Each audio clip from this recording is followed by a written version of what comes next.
give us an example of some suffering you're witnessing, other than a physical ailment, if you can, because that will take us down another wild goose chase that we don't have time to unravel. So what I'm witnessing in particular with my wife is she's got a vision of a future that no longer is there for her. And it's caused her to try and commit suicide 3 times in the last 3 months. That was big. So say it to us again. So because there's this vision of a future that I no longer will be in with her regarding this religion, it's caused her to essentially give up on life. I don't need to live anymore because this future with which I wanted is no longer here, and I wanted it with you. Therefore, I'm going to now. The reason that we're backing up to take another run at this is because that is so big and so close to you and matters so much to you that we want to say to you, meditation is the only path to your finding alignment with something that you could say to her that would help her.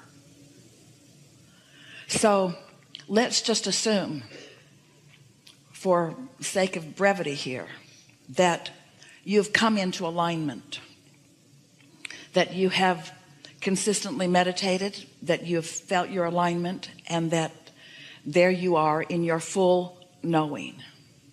And now, like the impulsive hen or rooster, you know what to do.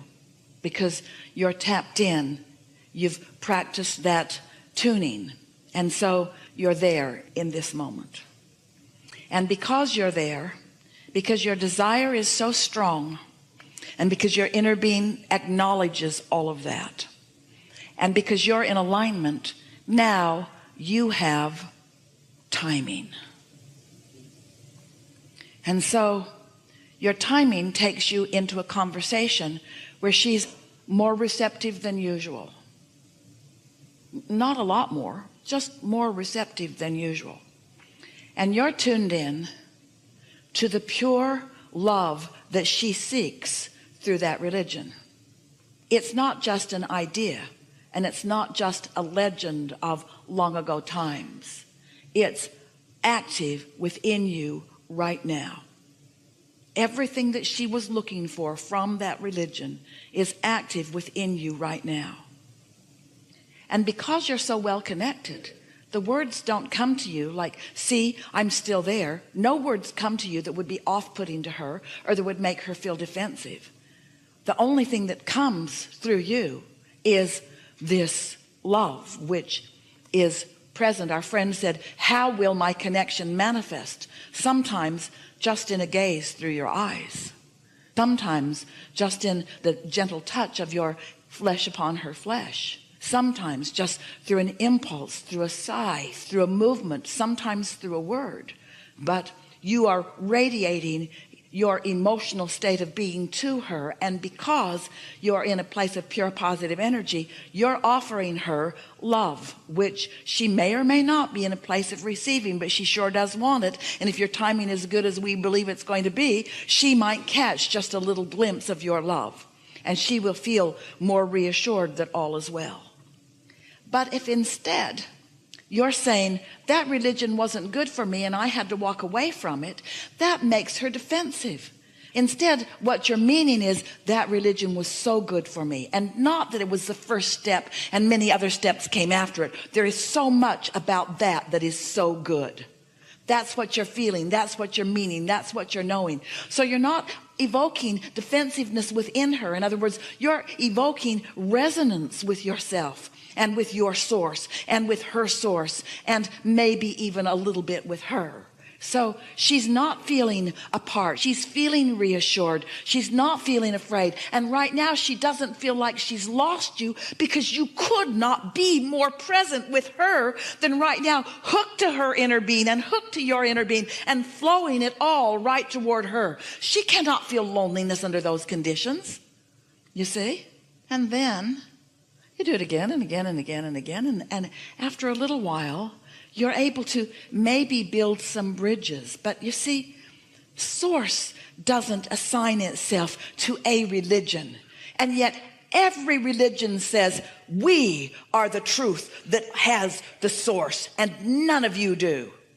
And so what is the most predominant war or battle on your planet? Religious wars. All of you fighting over God and source energy flowing to each and every one of you, no matter what. Don't you think it's interesting how people get themselves in a position where they've decided that truth can only come from this, and if you're over there, then you can't be true unless you're over there tuned in to source and demonstrating it all over the place. When Esther was born into this world, she was born into a Mormon town, to a mother who was Mormon. That's what I was.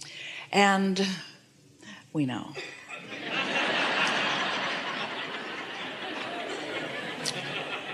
And Esther's father was not Mormon.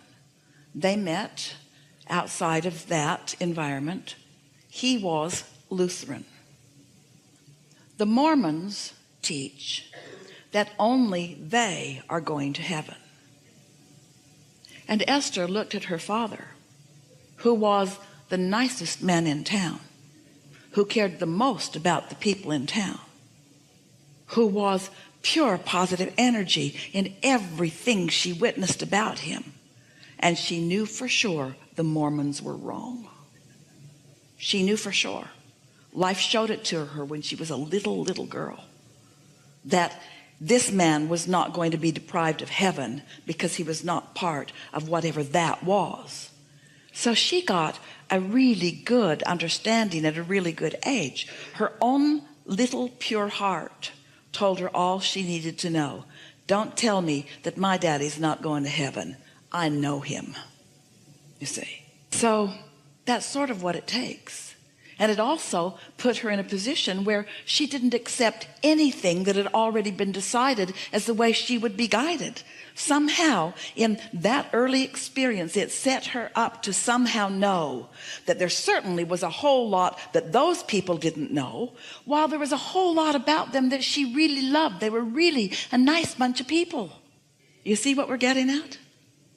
It's just that when anybody tells you that the only way that you can get what you're looking for is through this one narrow vantage point, you got to be a little suspect as you look at well-being in so many other places.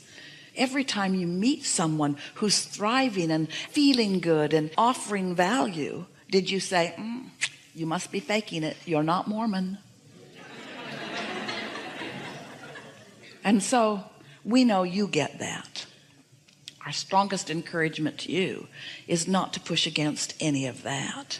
Don't push against any of that. Just know what you know and let what that bouncing off place was serve you in the way that it can. And be as easy about it as you can. You're sort of in the pressure cooker a little bit because you've got someone that you care about who is frankly just throwing a little fit, wanting to control your behavior. It's their last ditch effort. How can I get your attention? How can I get your attention and make you do what I need you to do in order to get the conditions in the place that I think they need to be? There have been a few people, not many, who have sat in the hot seat and who have said to us that they had decided that they were going to make their transition. They just had it. And they had all these reasons for leaving. And they were so surprised when we said, we think it's a good idea.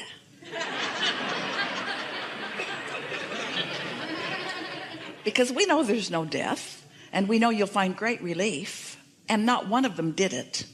Because they weren't really intent on doing that. They were just wanting to get something from us in the process. You see what we're getting at? And we're not saying that she's making it up. We're just saying that you can't think for another. You can only offer your vibration in the powerful way that you do. And when you care about someone, and you do, and you find vibrational alignment with the solution, and you've done that here today. Now, whether you can maintain it for a long period of time, it depends on how much you practice that, you see. But isn't the whole world, aren't so many people running around and saying, this condition makes me happy and this condition doesn't, and I need you to help me with this condition so that I can look at this condition and feel good. And then when you say, no, I'm choosing over there, don't they pull out all the stops in order to get you to, because people have come to believe that the condition has to be just right in order for them to feel good. And there isn't anything more detrimental to someone's belief than that. Because that means, first I got to get everything that is all in perfect order before I can create something else that is good. And everything that is already done. There's a whole new fresh stuff that you're in the process of creating. Here's our best story about that. Jerry and Esther were driving in Orlando. Esther was driving. Jerry's the navigator. Esther's driving. But now there's a new navigational device, which is sort of taking Jerry's place a little bit. And Jerry didn't go down easily either. He liked his maps. And so when Esther became a religious fanatic to follow the guidance that was coming through the navigational system, he quite often took issue with it. And in those early days, the navigational system sometimes led them on wild goose chases too. And they knew that when they were in an area where they knew where they were, because the navigational system was awkward at best in those early days. So one day they're driving, Esther's driving, and Jerry looks up and he's smiling and he said, you do know that you're going in exactly the opposite direction that we need to be going. And Esther was defensive. She was defending her new religion.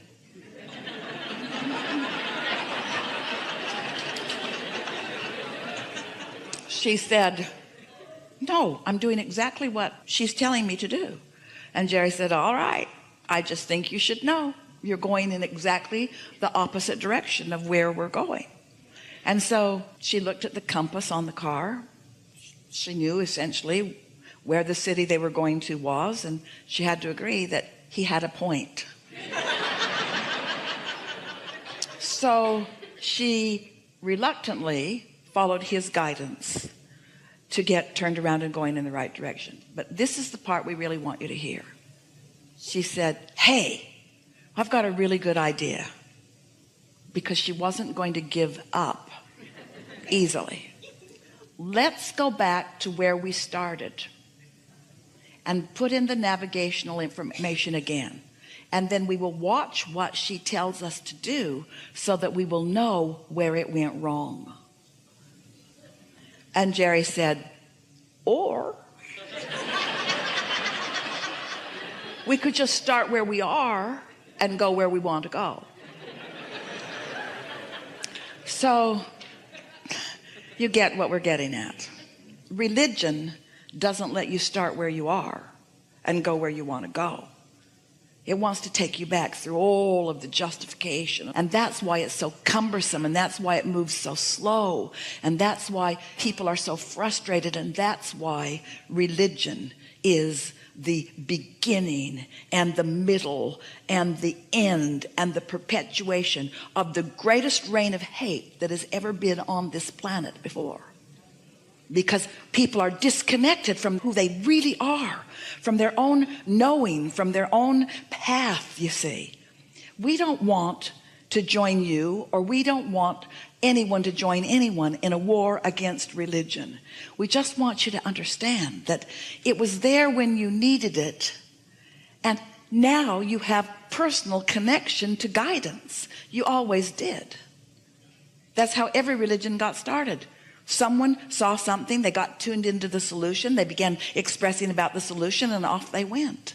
But then after the fact and all the time later, it gets messy, unnecessarily so.